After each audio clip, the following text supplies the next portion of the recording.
Way past time for a update.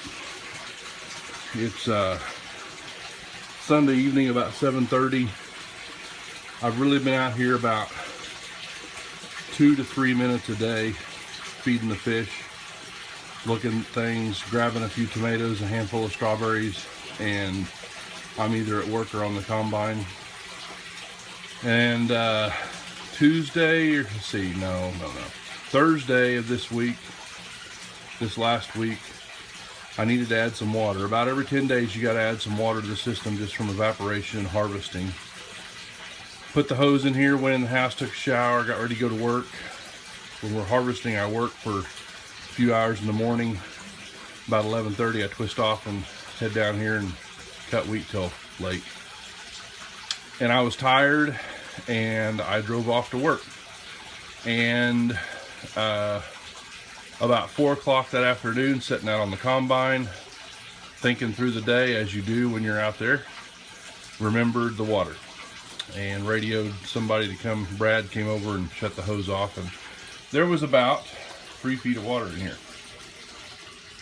My sump tank was over full. That's where I fill, running out. Filled the greenhouse, did some damage to that bed down there. Had to shut the system down. Kept cutting wheat. Next morning, came out here, laid some things out that I could step over there, move my strawberry pipe back to the drain system, get the strawberries going again. That night at supper, I got my brother to come out and help me. We reset that bed, moved the pipe back over there, got that bed going. Nothing died in that amount of time of no water. Just the water that it had is what it was surviving on.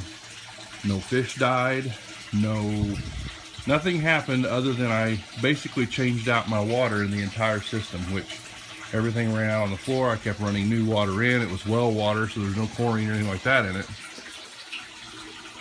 But the lesson there was, this thing is resilient. It's not as delicate as I thought. Things are just continuing to grow like crazy. Peppers, tomatoes, bell peppers. I stuck a pineapple in here. Top. See those new green shoots? I think I'm going to grow a pineapple out here.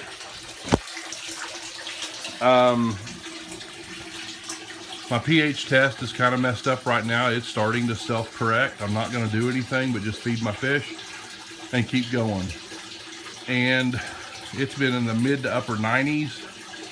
I've been leaving the door open some in the day. I really thought things would, I didn't know what would happen in here. But as you can see, everything is very happy. In fact, like I said, I've been out here about 2 to 3 minutes a day. I've got some maintenance I have got to do, but it's just gonna have to wait. There's a tomato plant that got too heavy for the stake and down she went. And I've got to get some strings up on lots of tomatoes and recover some order to what I'm doing with those. But as you can see, ripe tomatoes down in there. Things are just very happy, setting fruit, ripening fruit. I picked strawberries yesterday morning. Probably half a bowl full, and there's more to pick tonight. That's about how fast the strawberries grow in here.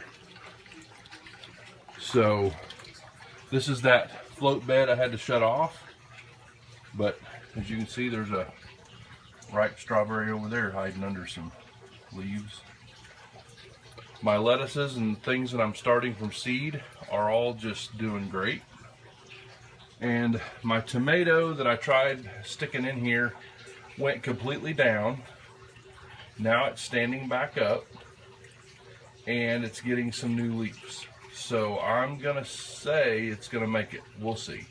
It went through a disaster because it got off the system, got off the water, no oxygen bubbled to it, nothing. So got a lot of heaving in the greenhouse from the water. I've got some things I got to fix. We had to level some beds. hurriedly because we're cutting wheat. But I mean, I need to pick some more tomatoes tonight, and I just picked yesterday. So there's the good, the bad, the ugly. I'm always out here telling you about the goods, how great it is. And there was a disaster. I was tired and I just messed up. And the system really isn't punishing me for it. As you can see, it's just, gosh, you can't beat it. Everyone, I don't know why everyone isn't doing one of these. No, you don't have to build a greenhouse. Do it on your porch. Get one of these IBC totes. Cut the top third of it off like this. Flip it over. Put it right on top of itself. Put 20 goldfish in the bottom and have one grow bed. And grow all the lettuce you can eat in one grow bed with a $20 fountain pump from Atwood's. I'm telling you, it's simple. And it's nutritious, and it's productive. If you did it on a porch, you could even add a grow light in the winter time, as long as your porch didn't freeze. I just don't know why everyone isn't doing one of these. So anyway, I've got other maintenance things I've been doing. I've been pulling grass around the edges, and I've got to go outside, and I'm going to round up the outside of the greenhouse to stop that encroachment from coming in here. And I think I am going to do a little bug spray around the outside. I'm seeing a lot of spiders in here, but I'm not going to do anything in here. Everything in here is organic, no chemicals, no fertilizers, no nothing but fish food, and rocks and water. You see I've got some Bermuda back there I got to pull yet. So anyway, I wanted to show you, hey, if you don't do anything out here, you just let it go for a week to 10 days. Yeah, there's things I got to do. Look at the tomatoes. They're just going. They're 12 feet up there now. I'm 6 foot tall. I'm holding the phone over my head, and they're on up there. So, anyway, there's your update for June the, well, I don't even know what day it is, June the 12th.